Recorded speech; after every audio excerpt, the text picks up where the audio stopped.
The Lord be with you.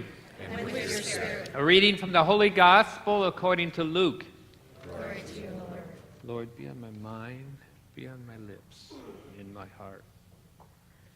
Tax collectors and sinners were all drawing near to listen to Jesus.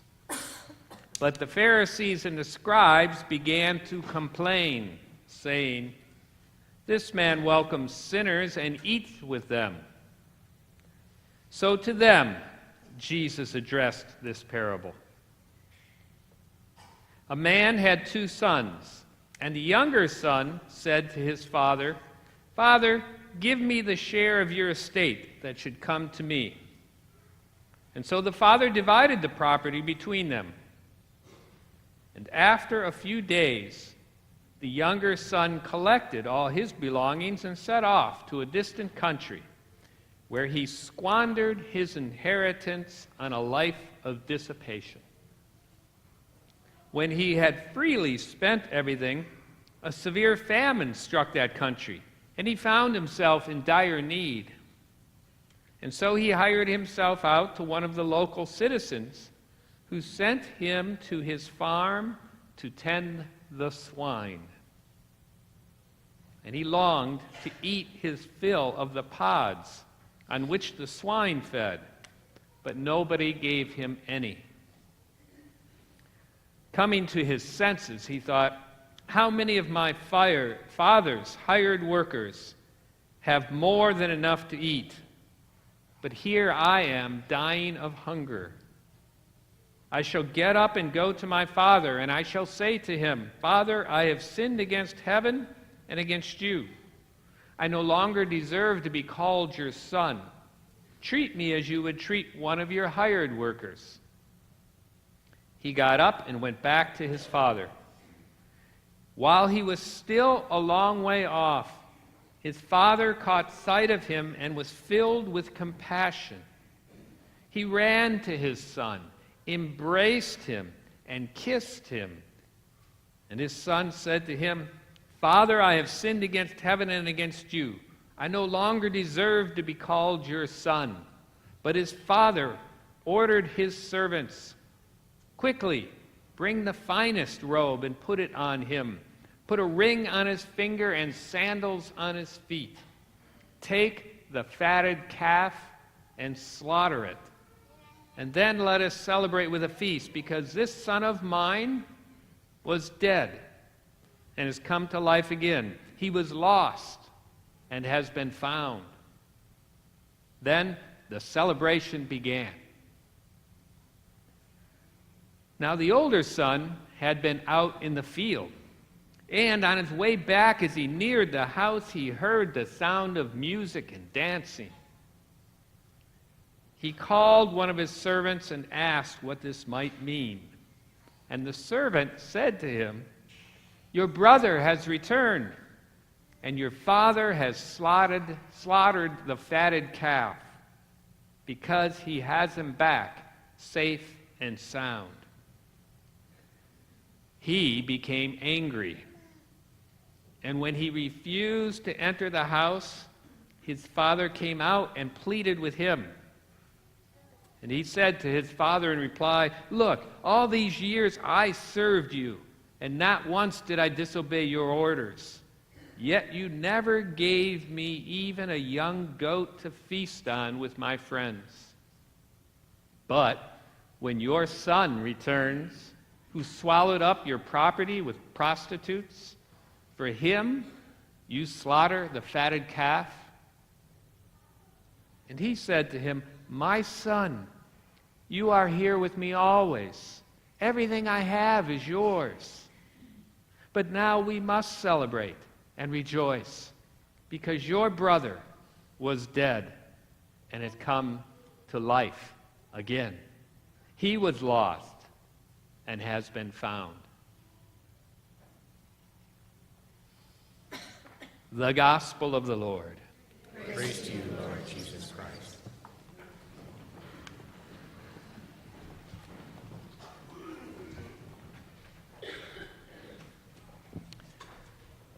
Do you like that parable? You know, it's one of my favorites. Of course, I say that about every gospel. Its parable is found only in Luke. And it's really helpful to go over some aspects of the parable. The first thing to notice, I think, is who is this parable told to? The beginning of the gospel says that tax collectors and prostitutes were coming to Jesus and listening to him. And the scribes and the Pharisees complained because Jesus ate with sinners. And so to them, he told this parable. So he's talking to people who were good people who were following the law, trying to do all the right things. And he paints a picture for them that is really meant to be an extreme picture. He paints the picture of a younger son, representing the tax collectors and the prostitutes, who is a sinner, but not just any sinner. If you know the Jewish customs and traditions, this son is being painted by Jesus to be the biggest sinner in the world. Right? We might think murder is the biggest sin. That's really effectively what this son is. He says to his father, "Give me the inheritance." Right? It's like saying, "I wish you were dead. I'd be happier if I just had your money and you were out of my life." He's also disrespecting his father, which, of course, is the fourth commandment. And so he takes the money, and then he not only abandons the family, which is a bad thing back then, he abandons the faith, which is a hugely bad thing. He abandons the country and goes to a pagan country. And there, of course, he does things we can't mention in a family mass until he's out of money, and then a famine comes, and he's hungry. So he's foolish, in addition to being a sinner. And so he works with the pigs, which the Jews aren't allowed to do, serves them, and can't even eat the food they're eating, even though he longs to. He's hit rock bottom. And for the first time, he sees clearly that he really needs his father, really wants what he had. And so he thinks about coming back, but you got to realize this confession is not totally pure or genuine.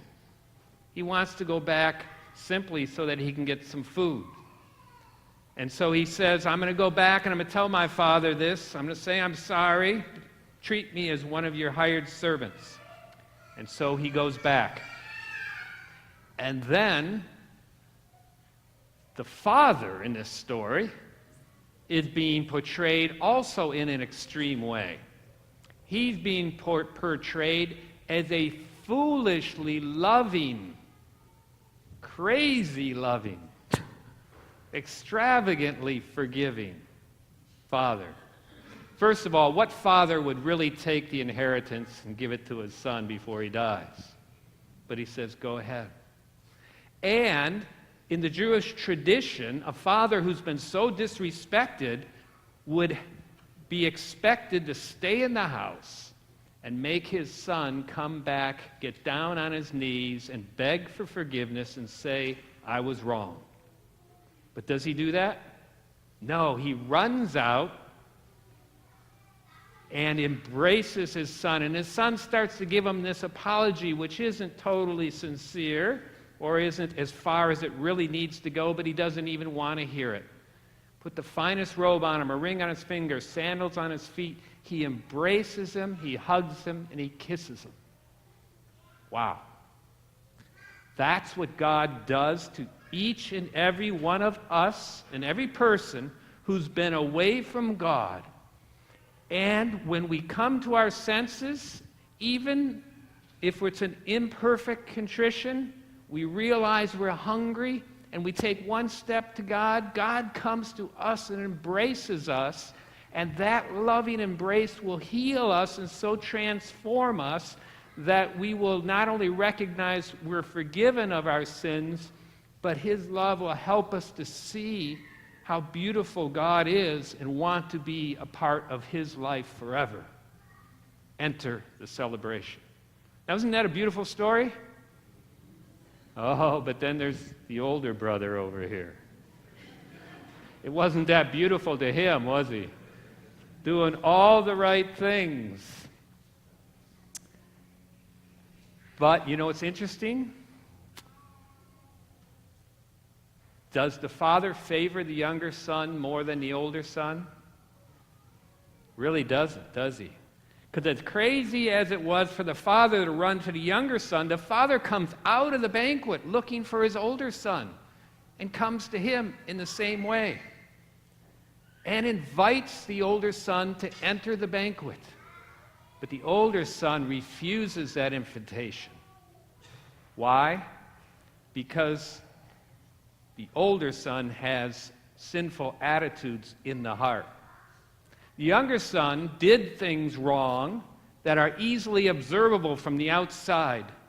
But all of us also have attitudes of our heart that are sinful or causes us to not experience God's love because we, like the older brother, might think that we're doing all the right things and that we deserve God's love, or we deserve the kingdom of heaven, or we deserve salvation.